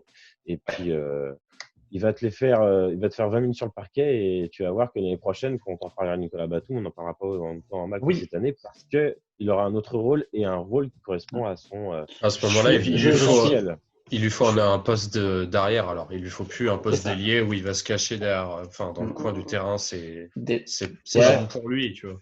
Déjà, et là où ça m'inquiète vraiment beaucoup, c'est que qui dit buyout dit qu'il faudra attendre l'été prochain. Et l'été prochain, c'est ce que disait Jules tout à l'heure, c'est que tu as tout le monde qui est free agent. Donc, Batum sera probablement, dans l'état actuel des choses, dans les plans de pas beaucoup d'équipes, à mon avis. Hein. Ça va après sur les doigts de la main. Hein. Ouais, mais quand il y a beaucoup de turnover, et ben du coup, tu as des chaises musicales et tu as des offres qui qui viennent se choper au dernier moment, alors que Nicolas Batum, il sera les choisi Red l'année Hornets. dernière, de toute façon. il a quand même une cote. Non. Depuis Portland, il a quand même une cote en NBA. Ouais. Je dis pas le contraire, mais où est-ce que vous voyez où est-ce que vous le voyez débarquer d'ici un an? Moi, C'est ça ma question, parce une que j'ai du mal à voir quelque part. Moi, j'ai une Vas-y. idée. Moi, je te le fous direct. Tu retournes à Portland, tu le mets en créateur sur le banc. C'est que en création, pas forcément en points et tout ça. Mais tu te dis, un mec qui sur le banc de Portland. Avec Carmelo. Ah bah non. Non, mais tu sais, mec, Carmelo, t'inquiète pas que s'il joue avec Batum, mon gars, il va te dire oui tout de suite parce que Batum. C'est trop complémentaire. Voilà, et exactement. Et je pense que tu vois, aujourd'hui, ce qui manque un peu à Portland, c'est l'expérience et de la création en sortie de banc. Bon, après, avec bien entendu d'autres facteurs, mais tu dis Portland, Batum, je pense qu'en vétéran sur le banc payé au minimum, je pense que Damien Lillard dit oui. Je pense. Carmelo Anthony te dit oui. Je pense que toute l'équipe te dit oui, de toute façon. C'est pas une idée dégueu. Je pourrais donner plein d'équipes, tu vois. Je pense que l'idée de retraite, après, je comprends votre idée, mais je pense que non. Après, c'est vrai qu'un playmaker, t'en as toujours besoin, vu comment le jeu est hyper individuel en NBA. C'est vrai qu'il peut encore au moins faire 2 ans. Et revenir jouer en Europe. Ouais, ou pourquoi pas aussi. Mais je pense que ça sera plutôt si l'année prochaine, ça se passe pas bien, tu vois, à la limite. Ouais. Mais je pense qu'il a encore au moins un an de carrière devant lui en NBA. Et en fonction de la saison qu'il fera, ça nous donnera un peu les possibilités d'avenir qu'il aura pour plus tard. Très bien. Ouais, mais bonne idée, Portland, en tout cas. Ouais. Donc, Batum, J'y avais pas pensé. Ça fait sens. Batum, soit il reste au Charlotte, et du coup, il prend une autre place que joueur, peut-être passer derrière le banc. Ou un autre rôle. Ou alors un autre Portland. rôle sur le banc. Un autre rôle sur le banc, c'est mais un autre rôle, ouais. Oui, non, à Charlotte directement. On peut lui proposer un autre projet. Voilà. Pourquoi pas. On enchaîne avec notre dernier Français, donc, qui est tout nouveau. Donc, moi, j'ai appris son existence cette semaine. Théo Malédon, qui est à Lasvel, justement. Tout à fait. L'espoir du basket français, du basket européen. C'est pas moi qui le dis, c'est que si la saison avait dû être menée à son terme, c'est probablement lui qui aurait dû avoir le trophée de meilleur espoir européen de l'année. Ouais. Son profil, rapidement, il a 19 ans en juin. Il est meneur de l'Asvel, 1m92, 90 kg, médaillé d'or, donc champion d'Europe U16 2017, vice-champion du monde U17 en 2018. Au niveau des stats, 21 matchs joués, 10 matchs titulaires, 16,2 minutes par match, 6,7 points, presque 2 rebonds, 2 passes décisives, une interception, 51% au shoot, presque 30% à 3 points. Donc, il y a un potentiel qui est juste énorme. Et surtout, comme vous pouvez le voir sur cette petite photo qui se trouve là, c'est que le mec, il a une envergure ouf. Ouais. Il a juste une envergure de dingue pour un mec de 19 piges. Donc, la question, c'est ça. Il se présente à la draft cette année. La question, elle n'est pas de savoir si ça va passer, parce que ça va passer très clairement. La question, c'est de savoir top 10 ou top 15, et surtout, où qui va le gamin. Où qui va le gamin. Top 15, d'après les… Top 10 moi, j'ai vu top 10. Moi, je les vois top 15 sur ESPN. Il annonce top 15. Dans le top 10, si un Français, c'est le franco-américain Killian Hayes. Qui est, je croyais que c'était un peu… Mais non, là, il est toujours… il est trop chaud, par contre. Ouais, il est hyper chaud. On fera un truc sur Killian Hayes plus tard. Mais pour l'instant, Théo Malédon, là, sur ESPN, dans la Best Available de la draft, il est top 15. Bah moi, je le vois arriver plus haut. Bah, ça se pourrait qu'il arrive plus haut. Mais moi, je le vois. De toute façon, c'est top 15, donc il peut très bien faire une surprise et drafter dans les 10 premiers, même si pour moi, je pense que c'est un top 15. C'est pas un top 10 pour moi. Moi, je vous donne mon prono 7e ou 8e à Chicago ou à Charlotte. Après, là, tous les Américains, ils vont pas être hypés par la fin de leur saison NCAA et toute la March Madness et tout qui suit derrière. Donc, il y a plus de chance. Ouais, voilà.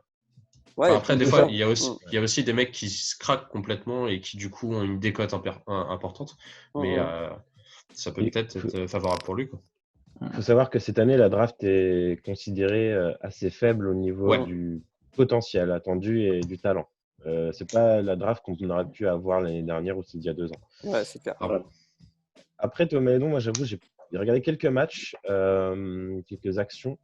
C'est pas mal. Après, de toute façon, voilà, s'il arrive en NBA, je le vois bien faire une arrivée un peu à la Frankie, tu vois. Elio Kobo, je pense qu'il a un bon potentiel, mais c'est trop juste, quoi. C'est trop juste. Moi, il me fait penser un peu à Frankie. Ouais, mais tu vois, même s'il arrive en NBA, tu vois, il jouera 10 minutes par match. Est-ce que pour toi, un top 10 de la draft, Il manque Et alors, de top 10 muscles. de la Il manque draft, de il muscles. peut pas. et Ouais, ça se un top fera 10, tranquillement, tu vois. Ouais, mais C'est c'est trop tranquille. haut. C'est Là, trop, mais il c'est faut. trop haut. Bon, C'est tu trop sais, haut pour un mec.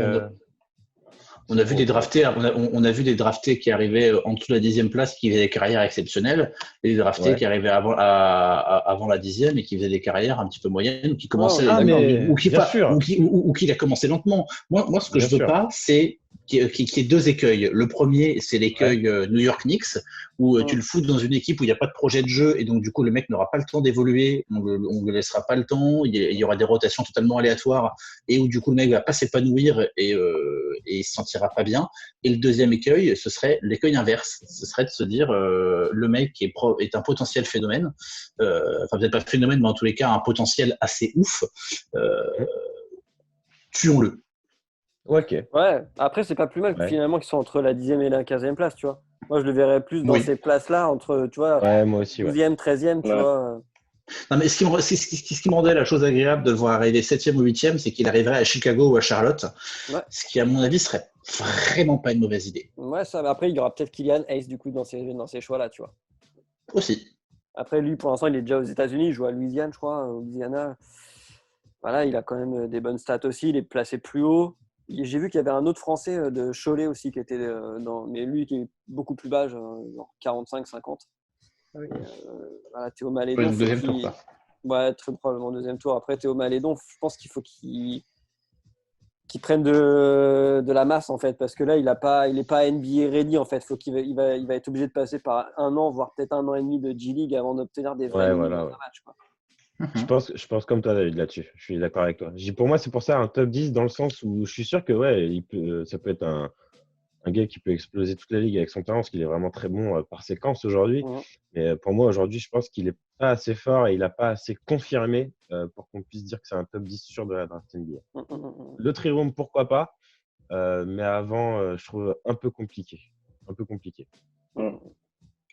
Et puis D'ailleurs, qu'est-ce que vous en pensez pensez Qu'est-ce que vous en pensez des Européens qui se pointent de plus en plus tôt et pas forcément prêts enfin, tu vois, là où des fois il y en avait qui confirmaient un peu plus en Europe, là ils partent quand même super tôt. Même Francky, il est parti super tôt. Moi, je trouve ça dommage. Je trouve ça dommage, Moi, je trouve ça dommage aussi. De se passer de potentiellement une année supplémentaire, tu vois. En pro, tu joues avec des mecs qui ont 30 ans ou 25, tu vois, c'est quand même différent que.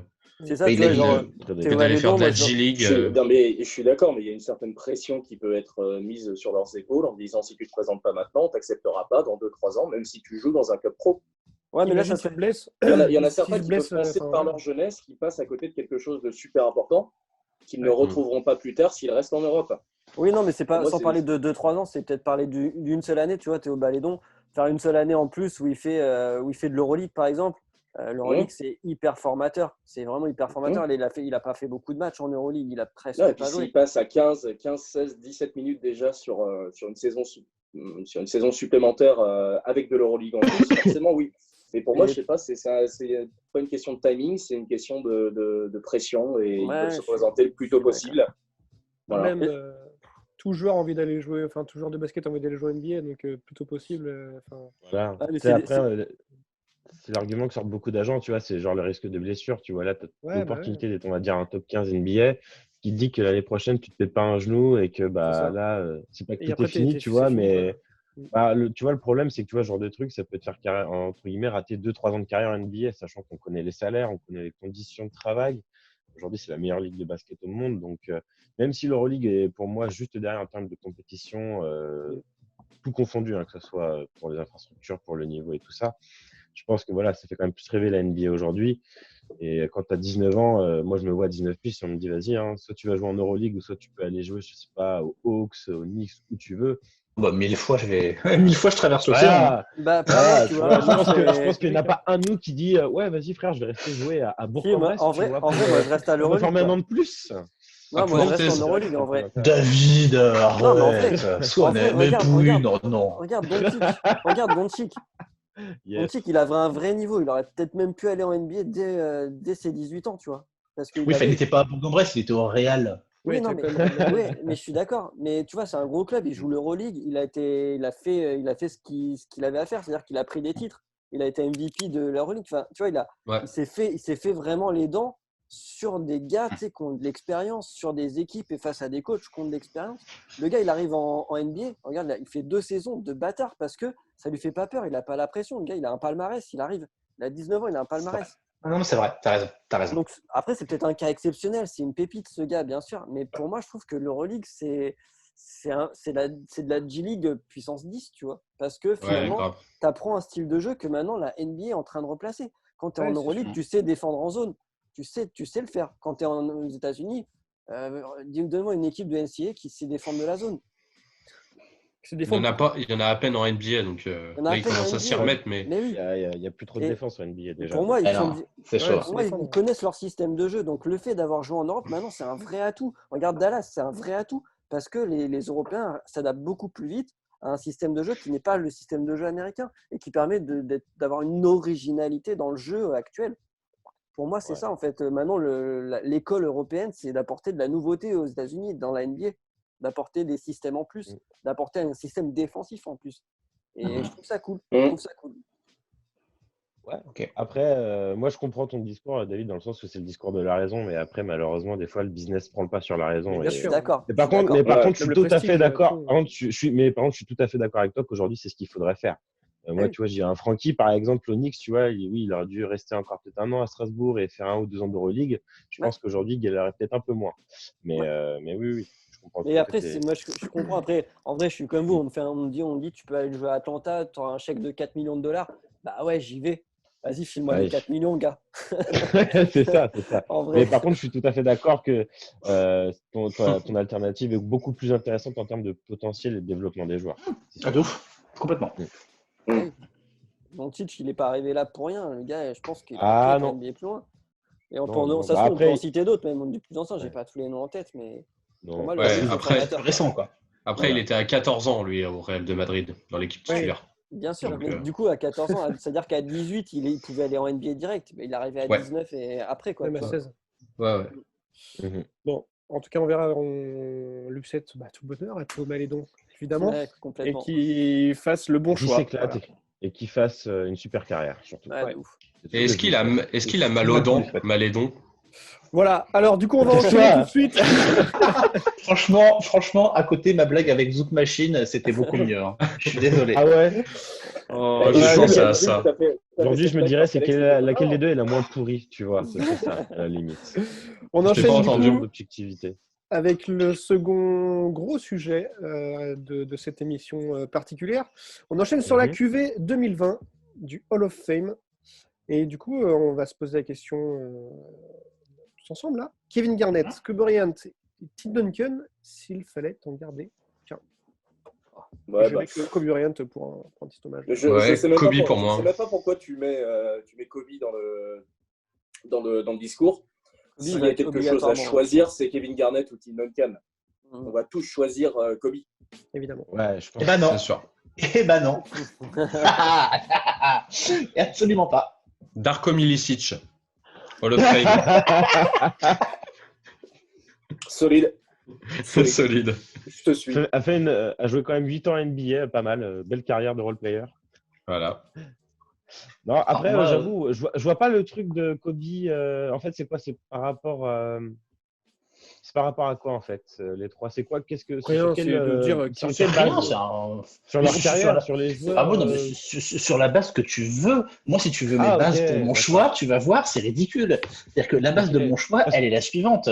Kevin Garnett, je suis arrivé en NBA, il s'en allait, j'ai quasiment pas eu le temps de le voir jouer. Et vu que je découvrais un petit peu aussi les bases de la NBA, les bases du jeu, les bases de plein de trucs, c'est pas le premier, c'est ni la première équipe, ni le premier mec vers lequel j'ai été. Et quand j'ai commencé à kiffer la NBA, quand j'ai commencé à vraiment me mettre dedans, Kobe Bryant était l'archétype du joueur que j'aimais pas. Je le dis en toute honnêteté parce que je l'ai toujours dit. C'est un joueur que, avant de m'intéresser aux highlights qu'il a fait par le passé, sa carrière, le bonhomme et tout, je kiffais pas tant que ça le voir sur un terrain, même si je reconnais totalement que c'est un joueur qui a marqué l'histoire de la NBA et que j'ai aucun problème avec ça. Moi, un des premiers joueurs que j'ai kiffé regarder jouer au basket, c'était Tim Duncan et c'était les Spurs. Parce que je suis arrivé dans le prime des Spurs et putain, quand t'apprends un petit peu ce que c'est que la NBA, tu regardes un match des Spurs, c'était une leçon.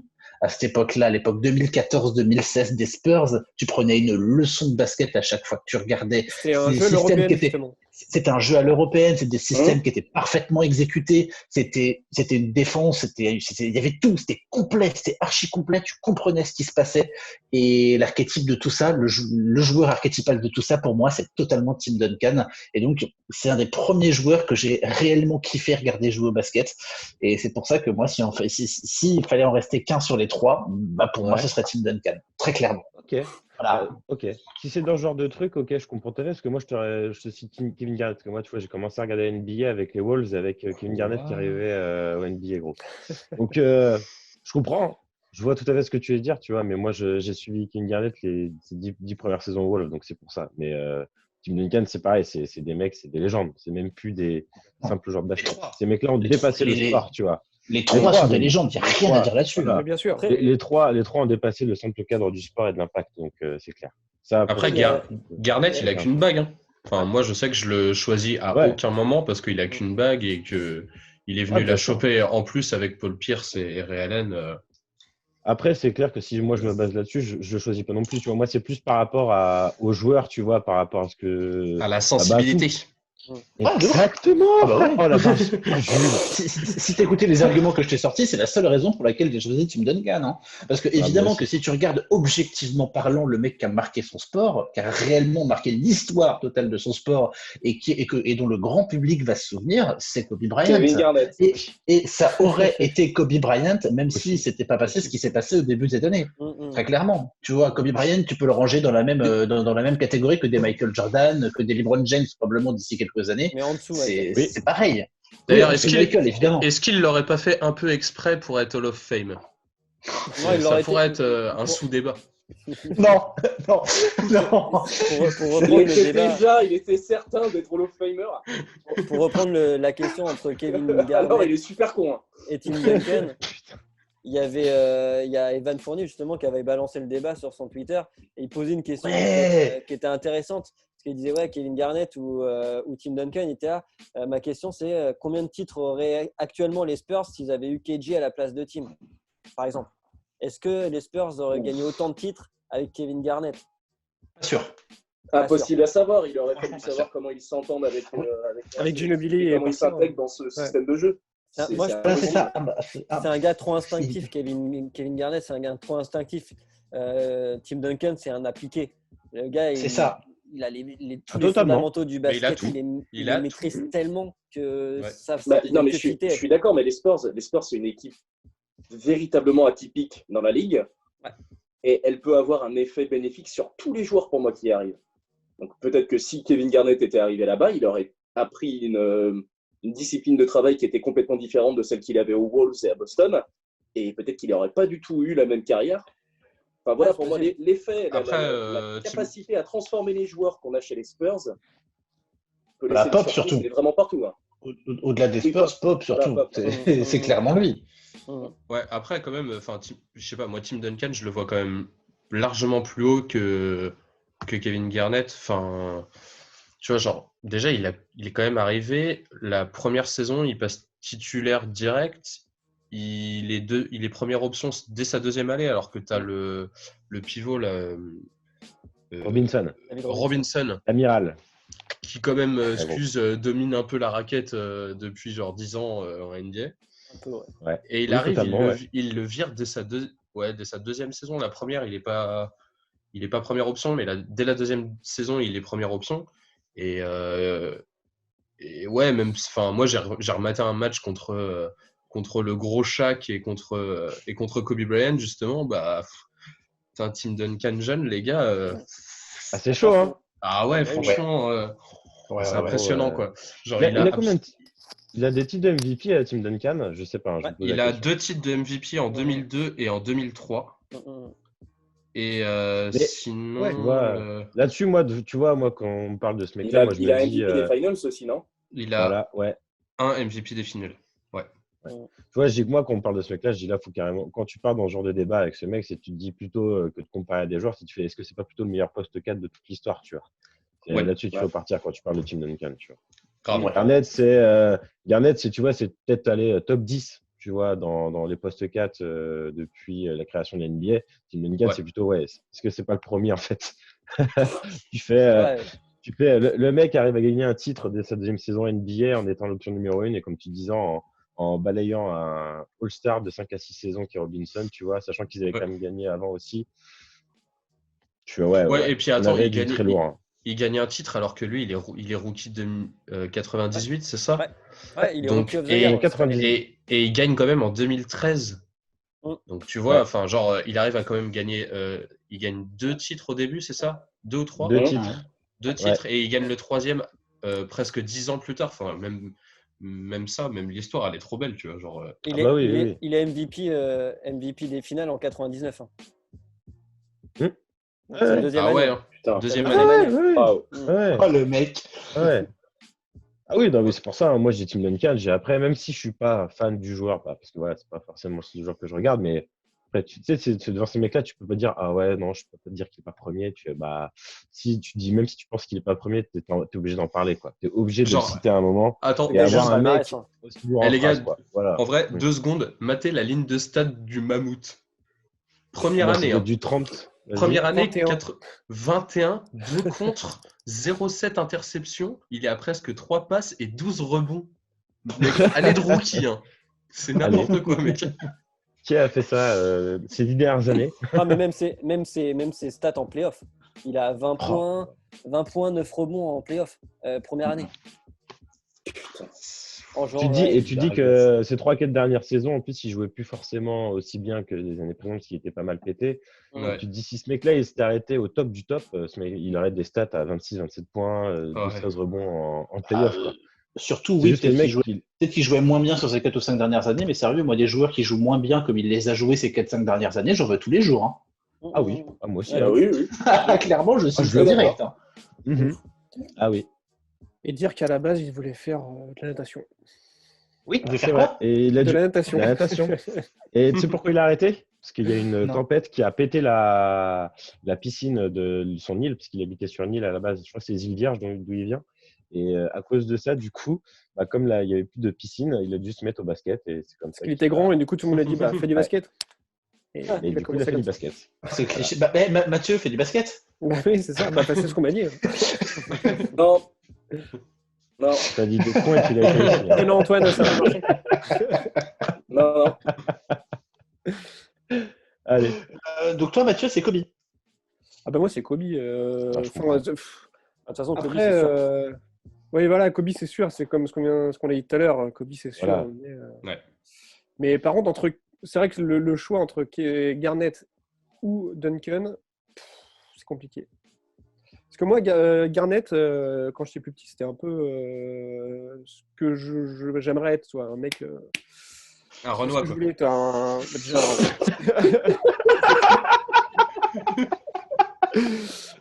Et non, et être un guerrier, un mental d'acier, alors que Duncan, toi, il fait plus gentil, mais c'est pas du tout les mêmes personnages, quoi. Ah, pourtant, c'est un faux calme, je pense, Duncan. Il est bien vénère sur. Il fait trop doux par rapport à Garnett, qui est lui, il est trop vénère. C'est un personnage. Ouais, c'est à base de trash talk aussi, Garnett. En vrai, l'épopée des Celtics. Trash talker Michael Jordan, faut y aller, lui, il s'en bat les couilles. De toute façon, il y a personne qui lui. Moi, c'est ça que j'aimais beaucoup chez Kevin Garnett, c'est que personne lui faisait peur, tu vois. Tu pouvais lui foutre le Shaq, n'importe qui, le mec, il s'en battait les couilles. Il y allait, tu vois. Il partait à la guerre, tu vois. Même quand il savait qu'il allait perdre, quand il savait qu'il allait se prendre une mandale pas possible, il partait, tu vois. C'est grave. Moi, c'est comme ça que j'ai kiffé le joueur. Moi, j'adorais ses grosses punchlines, ses coups de boule dans le vent, ses insultes. C'était un gros kiff. Et puis quand même un shoot à mi-distance. Dévastateur, quoi. Ouais. Il était chaud, carrément. Ouais. Il était inarrêtable. Quand il était en position, tu pouvais rien faire. En vrai, ils ont eu quand même des putain de poste 4, Minnesota, parce que tu comptes Garnett, Kevin Love qui est venu juste après, maintenant ils ont 4. Ouais. Ils ont quand même une belle habitude de poste 4 en vrai. mais à pas Minnesota. Franchement, Minnesota développe très bien leur jeu intérieur. Ils ont toujours eu des très bons joueurs intérieurs parce que je pense qu'ils ont des coachs là-dessus qui sont bien poussés. Ils arrivent toujours à former des bons 4 ou des bons 5, tu vois. Ouais. Et sinon, il n'y a pas que eux 3 qui sont susceptibles de rentrer au Hall of Fame. Il y en a, il y a parmi les nouveaux éligibles, entre guillemets, il y a aussi Chris Bosh, Sean Marion et même l'assistante de Greg Popovich, Becky Hammon, qui est une légende de la WNBA, entre autres, et qui a été aussi nommée, entre guillemets. Et il y en a d'autres qu'on parle un peu moins. Il y a Chauncey Billups qui est susceptible de rentrer, Chris Webber, Ben Wallace ou encore Richard Hamilton. C'est lourd quand même. Hein. C'est une belle cuvée. Il y a du matos. Il y a du matos. De ouf, hein. Tu vois, par exemple, là, genre, tu vois, si Kevin Garnett il est, pour moi, Chris Bosh il doit y être aussi parce que c'est à peu près le même level, tu vois. Ouais, exactement. Sauf que Chris Bosh a eu plus de titres quand même. Ouais. Après, Kevin Garnett n'a jamais eu les LeBron James. Un joueur au niveau des LeBron James, c'est côté de lui, tu vois. C'est vrai. Ça aide. C'est vrai. Mais ouais. Bah, il en a même subi sa fourrure, hein, parce que le Game 7 Boston-Miami, c'est quoi? C'est en 2013 ou 2012 2012, je pense que 2013, c'est où LeBron James, il marche sur Paul Pierce là, à 3 points et qui des mauvais souvenirs pour les Celtics en vrai. Ah, c'était dur. Ben Wallace, quoi. Putain, Ben Wallace. Ben Wallace. Ouais, Ben Wallace. Il mérite. Hein. Chauncey Billups, Richard Hamilton, tout ça. Tous les gars de Détroit, là, ils méritent en vrai. Ouais. Sauf peut-être Richard Hamilton. Et du coup, on sera quand le. Ouais, j'allais dire pareil. Il y en a qu'un sur les 4 que j'ai alors, la cérémonie du Hall of Fame, elle aura lieu en octobre, visiblement. Pour l'instant, il n'y a pas de date précise avec tout ce qui s'est passé. C'est en train d'être repoussé. Mais ils sont en train de. Ouais, bon, ce sera octobre. Hein. Ce sera plus octobre que août, je pense, hein, très clairement. Ok. D'accord. Ouais, on attend de voir ça, du coup. Est-ce que ça vous dit qu'on passe à notre dernière séquence? Ouais. Oui, complètement. On a des conseils à donner pour regarder, regarder des matchs, pourquoi pas regarder des documentaires ou lire des bouquins.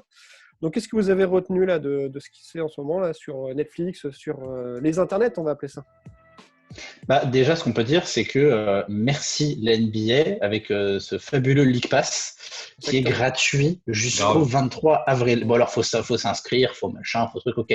Mais c'est gratuit jusqu'au 23 avril. Donc, c'est-à-dire que jusqu'au 23 avril, il y a à disposition totalement gratuitement tous les matchs depuis la saison 2012-2013, tous les matchs, et aussi les grands classiques. Alors, j'ai pas encore été faire un tour vraiment dans les grands classiques qu'ils proposaient. Il y en a la masse sur YouTube, autrement de grands classiques. Ouais. Moi, j'ai regardé. Justement, je vais poser une question. C'est que là, par exemple, si je te demande, cette semaine, j'ai envie de me mater un grand classique, comme ça. Lequel est-ce que tu me conseilles? En vrai, j'en ai deux que je peux vraiment. Moi, j'en ai deux, gros, aussi. J'en ai deux. Vraiment la même chose. Vas-y. Moi, j'ai pris le Détroit. Le Miami San Antonio de 2013, le Game 6. Ah oui. Évidemment. Ah ouais. Parce que voilà. Sur YouTube gratos celui-là. Ouais. Ah ouais? Ouais. Merci pour les bons plans. Moi, tout ce que je vais vous balancer, je les ai regardés sur YouTube. Et sinon, en vrai, juste parce que j'adore la boucherie de ce mec, le match à 61 points de Gros Shaq. Genre 61 points, 23 rebonds. Voilà, terminé. 61 points. Ouais, dans la raquette en plus. Donc, non, parce qu'il ne peut pas shooter autrement. Donc. C'est trop bien, t'as 28 dunks. Donc, moi, en vrai, j'ai kiffé. Voilà. Moi, j'ai une idée de match pour toi, Simon. Je pense que vas-y. Allez. C'est pas un très bon souvenir pour la base, mais c'est l'année du titre de Philadelphie. Là, tu me fais plaisir. Mais par contre, tu te matches le match 1 quand Philadelphie met la défaite à aller. Et c'est un match monumental. Enfin, c'est le match pour moi de la vie d'Allen Iverson. De faire un match de pareil. Je te conseille ça. Ok. Autrement, moi, j'ai un petit truc aussi que je me suis réservé pour, je pense, dans la semaine. Là, c'est le match à 62 points de Carmelo Anthony contre les Charlotte Bobcats. Putain. Bâtard. En vrai, je me suis dit, il y a Alex, il était avec il y a Denver Alex ou- et il y a Flo. Non, il était avec putain. l'Enix.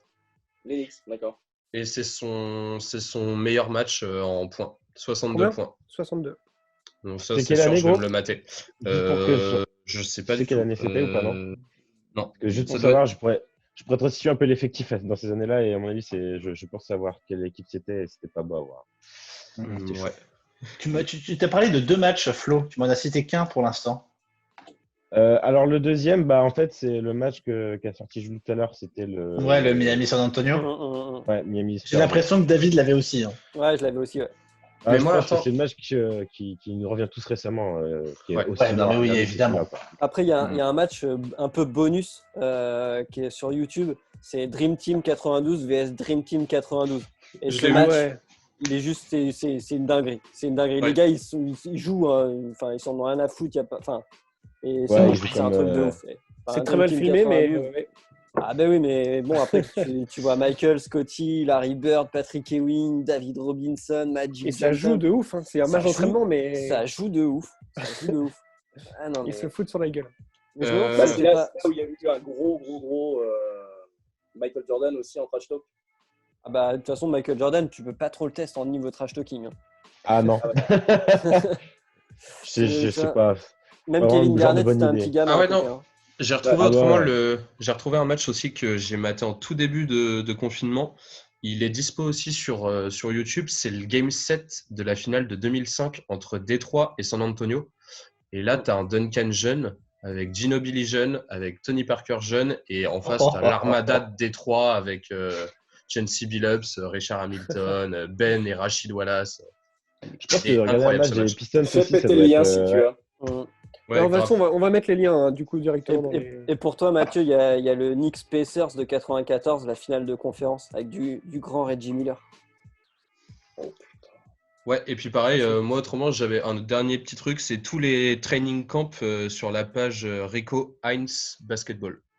Un truc que je vous ai envoyé hier, vous, en privé, mais sur cette page-là, il y a trop plein de mecs qui font juste des one-one, genre Kevin Durant contre Devin Booker, qui s'énervent salement. C'est genre les camps quand il y a la Team USA et tout ce genre de trucs, quoi. Ouais. Et il y a aussi un match sur YouTube hors NBA qui est la France-Espagne, Ouais. demi-finale de Coupe du Monde. Incroyable, 2014. je l'ai regardé aussi. Ça, c'est fou. Ça. Ouais. Mais en tous les cas, ouais, on vous invite vraiment à vous inscrire sur le League Pass, ne serait-ce que si vous ne connaissez pas, pour découvrir un petit peu ce que c'est le League Pass et toutes les fonctionnalités qu'il y a à côté, parce qu'il y a les fonctionnalités premium qui vous sont offertes également.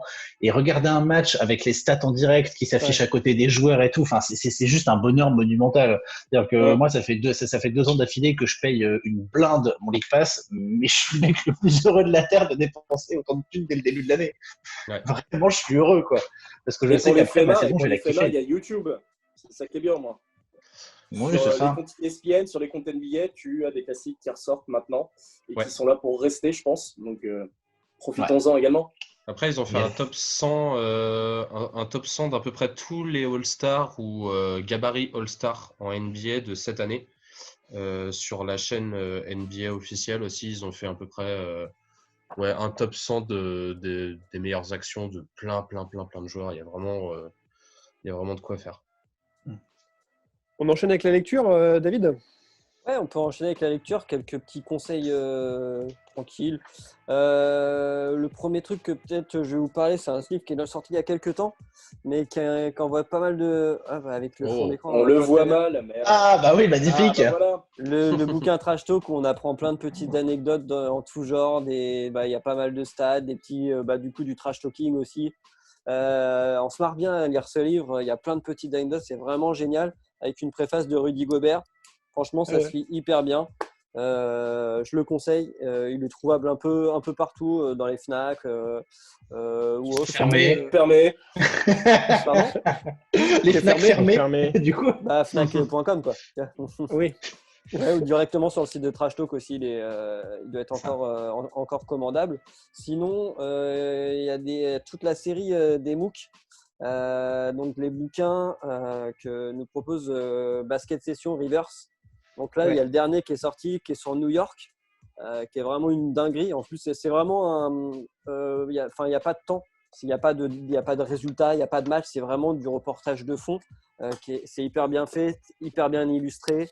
Là, c'est sur New York. C'est le 4e numéro. Il y avait eu le tout premier numéro qui était sur Los Angeles, qui était hyper bien fait aussi. Ouais. Le deuxième Ils sont vraiment bien faits, les MOOC de Riddle. C'est beau, en tout cas. Les deuxièmes étaient sur la défense. Avec Vraiment bien Scottie fait. Pippen. Yep, avec Scottie Pippen et puis Kawhi Leonard devant. Et Ben. Et gros Ben. Et il voilà, y avait eu le 3e numéro, c'était sur le futur de la NBA avec Zion Williamson. Avec un beau Zion. Voilà, et Et mortel. c'est qui en bas, du coup?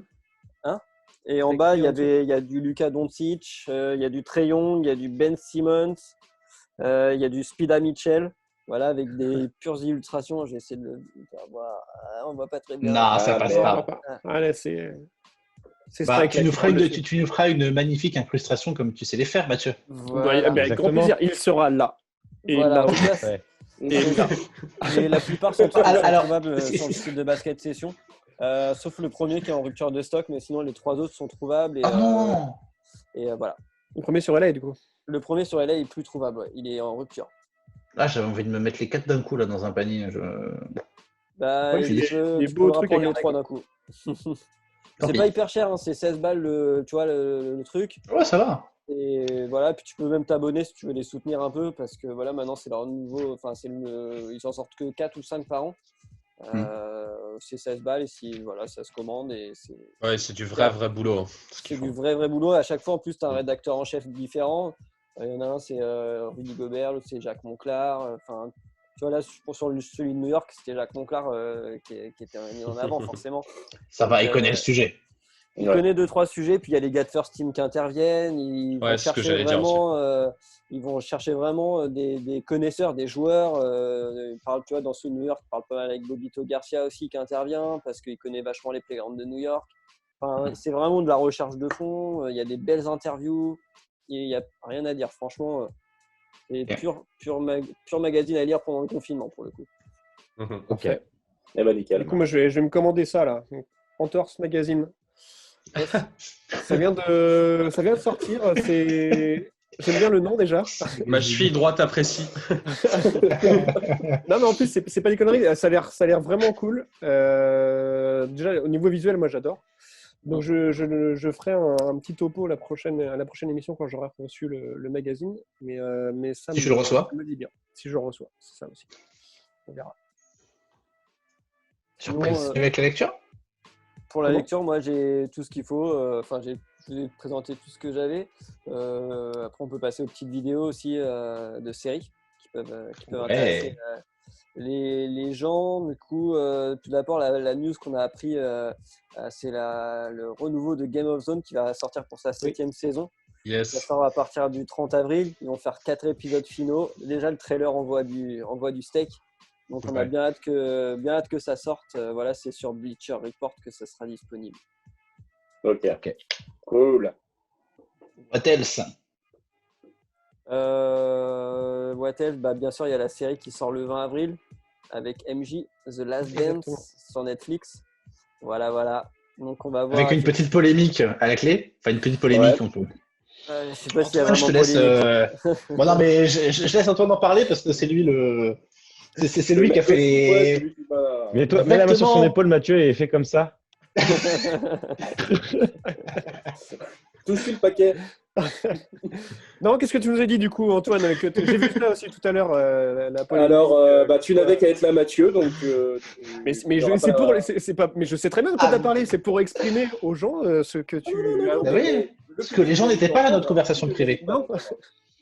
Comment? Donc, bref, a priori, la polémique qui tournerait autour directement de ce documentaire The Last Dance, ce serait le timing. Le timing de la sortie. A priori, Michael Jordan voudrait ne pas se faire éclipser en termes de notoriété par LeBron James et voulait sortir quelque chose d'impactant pour lui, puisque c'est l'un des premiers documentaires où on va voir son vrai caractère par rapport à ses coéquipiers. Il voulait le sortir maintenant pour contrer l'effet LeBron. À la base, Au-delà- c'était au-delà- prévu pour le mois de juin, en fait. C'est ça. Et au-delà du fait que ce soit le premier documentaire où on voit son caractère, c'est aussi la première fois qu'on va revoir et surtout voir des images de l'intérieur de sa toute dernière saison, alors qu'il avait catégoriquement refusé depuis des années que ce documentaire se fasse. Ouais. Ouais, c'est Il est Nico à la Batum base, qui il disait est que à la apparemment il y a 2-3 ans, il l'avait bloqué, Jordan, parce que ça Il atteignait était pas vraiment content. son image, quoi. Apparemment, il y a des trucs un peu. Ouais, dark side un peu de Jordan. Ouais, ça m'étonne pas. Ouais, mais C'est le côté compétiteur poussé à. Ah, bah, c'est ça qu'on veut voir. Voilà, mais en de toute fait, façon. non, mais c'est aussi ce qu'on disait quand on a fait l'émission Hommage à Kobe, c'est que une légende et aussi le côté dark qui est super intéressant à aborder. C'est-à-dire que tu ne peux pas aborder une légende sans aborder la dark side de la légende, tu vois. C'est aussi ça qui est méga intéressant au final et qui construit la légende auprès du public. Ouais, Ça et 2-3 chevilles cassées en vrai en playground s'ils peuvent nous offrir des petites exclus, je suis grave chaud. Ouais, c'est clair. De ouf. Je pense qu'on va Les tous le moments où regarder il s'est fait intensément. chambrer par des rookies Oui. sortis de sa retraite pour les défoncer, ça j'ai envie de les voir ça. Ouais, grave. Est-ce qu'on a fait Il y a le un tour de tous nos conseils Non, il y a un autre docu. Non, il y a un autre. Ah bah oui, exactement, qui est. Donc ça, c'est. Ah. Ça, c'est pas moi qui ai l'info, c'est David. Ouais, David c'est aussi. ça, en fait, c'est sur NBA Stories, donc ça doit être en lien aussi avec le League Pass, où ils ont fait un documentaire, effectivement, d'une vingtaine de minutes sur le prodige Luka Doncic, et c'est un documentaire qui est traduit en français, donc c'est intéressant. Ah, ok. Donc, C'est beau comme donc ça. plutôt cool.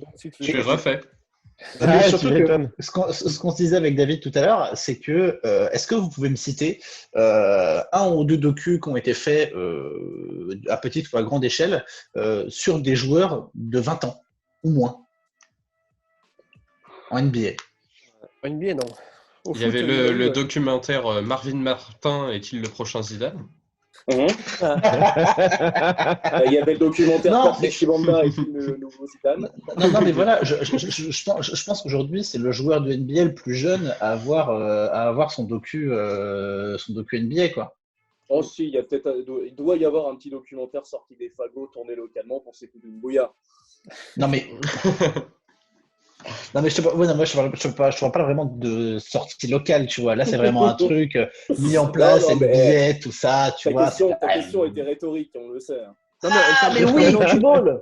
Carmelo Oui. Anthony n'avait pas eu un documentaire sur lui. Est-ce qu'il a fait 20 ans? Oh, Attends, oui. je sais pas. Ouais, Pas je suis sûr. Ouais, Franchement, bon. pas sûr. Et ouais, Kevin Durant, mon cher David. Voilà, je voulais enchaîner sur le dernier documentaire que je voulais proposer. C'était Q-Ball. C'est un documentaire qui est sorti sur Netflix le 11 mars dernier, où là, on a Kevin Durant à la production. C'est un documentaire en fait qui se base sur une histoire vraie, hein, celle d'une prison aux États-Unis où pour s'en sortir, les gars en fait font du basket et rencontrent des gens extérieurs. Et du coup, c'est vraiment un documentaire qui parle de l'estime de soi et comment ces gars qui sont en prison récupèrent de l'estime d'eux en fait et de la confiance en eux à travers le basketball, et qui permet finalement de baisser la récidive ou de baisser la délinquance derrière, parce que les gars ont récupéré de la confiance en eux, n'ont plus rien à prouver entre guillemets à détruire des gens, à tuer des gens ou à faire du vol, que sais-je encore. Et c'est un très Comment bon les documentaire réintégrer d'une dans heure la et demie. société après. Voilà, Ouais, très et qui permet au passage d'humaniser des personnes qui ont tué 5 autres personnes aussi. Potentiellement, après, il y en a, ils sont là pour meurtre, il y en a d'autres qui sont là pour d'autres raisons. Hein, et Ça se passe où, du voilà. coup Et ça se passe à Saint-Quentin. Saint-Quentin. Saint-Quentin. Là, c'est la Pourquoi à chaque 27. fois qu'on parle de Saint-Quentin, tu dis Guilux? C'est pas possible, putain. Personne n'a la ref aujourd'hui, plus personne connaît Guilux et Léon Zitrone. Mais non, C'est vrai. c'était dans. Merde, la vachette là. Interville. Bah, Interville. Interville. Et c'est Mais c'est Interville, ça. à l'époque, Quentin. c'était présenté. Oui, bah, c'est pour à ça. l'époque, Interville, c'était présenté par Guilux et Léon Zitrone. Et c'est Exactement. San Quentin. merde. Quentin. Ça marche pas, du coup. Et c'est marrant parce qu'ils s'appellent les Saint-Quentin Warriors et du coup ils mettent les maillots d'entraînement des Warriors aussi. Les Saint-Quentin Warriors. Je croyais que tu allais me trouver une ref avec Interville. Je me disais, d'accord. C'est marrant. Les Bourg-en-Bresse Sonics. Et sinon, il y a Daily Dunk qui a sorti des petits articles effectivement sur pas mal de petits films à regarder ou docu pendant le confinement. Je vous invite à aller voir le site de Daily Dunk. L'article est pas mal fait du tout. Ouais, tu parlais de la First Team aussi. First Team, ils font des trucs cool. Ouais, carrément. On est hors série en ce moment. De toute façon, mais j'allais dire Trash Talk aussi. Trash Talk fait des reviews en ce moment de toutes les équipes NBA, donc c'est-à-dire qu'ils font une review depuis cet été jusqu'à maintenant et c'est pas mal. J'en ai regardé quelques-uns, ça vaut. Ah, chouette, ouais. Ça vaut le détour. Voilà. En tout cas, On va vraiment clôturer l'émission sur ça vaut le détour. Ça vaut le détour. C'est vraiment une minute moderne. Hein. Guy Lux, Léon Citrone, ça vaut le détour. On est sur un et en voiture, Simone. On vous retrouve la semaine prochaine sur Antenne 2. Non, ça fait combien de temps qu'on fait une émission là? Parce que du coup, on ne sait même plus. Je vois pas le décompte. 1h40. Ah, ça doit faire 1h40. 1h40, ouais. Ah, quand même. Bang, bang. Bang, bang. Si vous avez tenu jusque-là, félicitations. Bravo. Merci beaucoup de nous avoir suivis. Pour la peine, Bien aimable. aucune surprise, rien. Et Non, pas d'infos voilà. en plus. Pas de quiz. Bon, Pas de quiz. que là, pas ça de va. quiz, Là n'est pas là. Pas de Là, vous avez du podcast contenu. pour offrir, rien du tout. Si, à la limite, on peut vous mettre une photo du jardin d'Alexandre sur Animal Crossing. Sur Animal Je suis pas sûr que Crossing, ça vous intéresse. Oh, attends, Ah, si bah. les gars, attends, j'ai juste une stat. Ah ouais. Je peux vous poser une question. J'ai lu ça aujourd'hui. J'ai littéralement pété un plomb. vas-y. Tu sais, à l'époque de Wilt Chamberlain, il n'y avait pas les stats au contre. Non. Et du coup, ces stats de contre ont été faits sur ces 112 derniers matchs où ils ont vraiment commencé à mettre le process en route. Et du coup, elles n'étaient pas comptées officiellement avec une table de marque et tout, mais il y avait des mecs qui commençaient à compter les matchs. Okay. Et du coup, au bout de ces 112 derniers matchs, donc le mec a entre 35 et 36 ans, à votre avis, combien en moyenne il a de contre par match sur ces 112 derniers matchs? 8, 9. Ouais, j'aurais dit 8,7. Ouais, j'aurais dit à peu près ça, ouais, 7-8. Vas-y, Ouais. une réponse chacun, donnez-moi, et puis je vous dirai qui est le plus proche. Bon, les 9,2. Ah, le juste prix. Ah, mais j'aurais dit Ouais. aussi plus de 9, moi. 7,7. Ok, bah c'était Antoine avec 8,7 parce qu'il a fait 8,8 contre. Oh. Mais gros, à 35 ans. Hein. 8,8. Mec, ça veut rien dire. C'est-à-dire qu'avant, ils ont encore pire. Bouché. Non, mais c'est le seul mec qui peut faire des saisons à 50 points, 30 rebonds de moyenne. J'avoue. En vrai. C'était un autre temps. Ouais. Voilà. Merci, Mathieu. Putain, la stade de ouf. La stade de ouf. Ouais. La stade de ouf. Et bien, on va terminer cette première de passage en force à la maison. On va retenter l'expérience bientôt. On va voir si ça vous plaît déjà. Laissez-nous. On est à la maison. Exactement. À la maison. Laissez-nous en commentaire ce qui vous a plu, ce qui vous a pas plu. Voilà, allez, tout petit jingle de fin. C'est parti. Simplement le début de quelque chose. Parce qu'il ne faut pas oublier ce qui s'est passé ici, même si ça n'a pas duré longtemps. J'adore ce jingle de fin. On se retrouve du coup, je sais pas quand. On sait pas quand est-ce qu'on va passer. La semaine prochaine, non déjà. La semaine Bah, prochaine. c'est la semaine prochaine. Voilà, La semaine prochaine. À la semaine prochaine, on fait ça au jour le jour, mais c'est comme ça que vous nous aimez, on va dire. Hein. Ah. Exactement. Bon les gars, passez une très bonne soirée, restez chez vous, prenez soin de vous, vos proches, etc. On reste ensemble et à bientôt. À bientôt, et on se lève les mains. Oh